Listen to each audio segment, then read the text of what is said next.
Next অঙ্ক দেখে নেওয়া যায় কী দিয়েছে। বলছে দুটি সংখ্যার অনুপাত 2:3, তাদের যদি দুটো সংখ্যার প্রত্যেকটির সাথে 8 যোগ করা হয় তবে অনুপাত নাকি 3:4 হবে। তাহলে সংখ্যা দুটো কত? এগুলো সব অঙ্কের ট্রিক শেখা কিন্তু ঠিক নয়।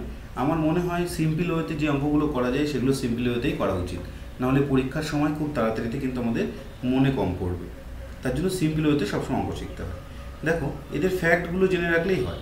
প্রথম সংখ্যা দ্বিতীয় সংখ্যা যদি আমি লিখে নিই, এটা ধরো ফার্স্ট নাম্বার দেওয়া আছে আর সেকেন্ড নাম্বার, এই দুটো নাম্বারের আমাদের অনুপাত দিয়েছে কত?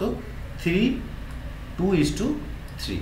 তাহলে আমি যদি ফার্স্ট নাম্বারটা ধরে নিতাম, দেখো এই অনুপাত আসলে কী হয়, প্রথমে ওরা যেই সংখ্যা থাকুক না কেন, প্রথমে ধরো এই 20 ছিল আর 30 ছিল, এবার এইগুলো 2:2, এটাকে অনুপাত করে দেখো 2:3 আসবে।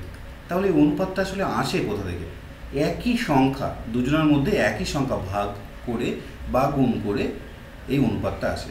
সব থেকে লোয়েস্ট টার্মে আনতে গেলে আমরা এই অনুপাতকে কীভাবে লিখে নিই? 20/30 এরকম করে, তারপরেই কাটাকাটি করে উপরটা সামনে আর নিচেরটা পাশে লিখে দিই, এভাবে অনুপাত বের করি। তাহলে তুমি এদিকে লক্ষ্য করো, দেখো এই দুটো নাম্বার থেকেই আমরা সেম জিনিস বাদ দিচ্ছি। তাহলে আবার এই পুনরায় যদি আমার ফিরে আনতে হয় তাহলে সেম জিনিস মাল্টিপল করতে হবে। সেই ক্ষেত্রে আমি এটাকে মনে করব, সেই সংখ্যাটা তো আমি জানি না কত দিয়ে কাটাকাটি করা হয়েছিল, তার জন্য ধরে নেব x। তাহলে প্রথম নাম্বারটা হলো 2x আর সামনের নাম্বার পেছনের নাম্বারটা হলো 3x। কেন আমরা ধরি সেটার কারণ হচ্ছে এটা। এবার বলছে অ্যাকর্ডিং টু কোশ্চেন অনুযায়ী আমাদের কী বলছে সেটা দেখে নেওয়া যাক। বলছে প্রথম নাম্বার আর এদিকে দ্বিতীয় নাম্বার, নিচে লিখলাম, অনুপাত মানেই উপরে নিচে লেখা যায়।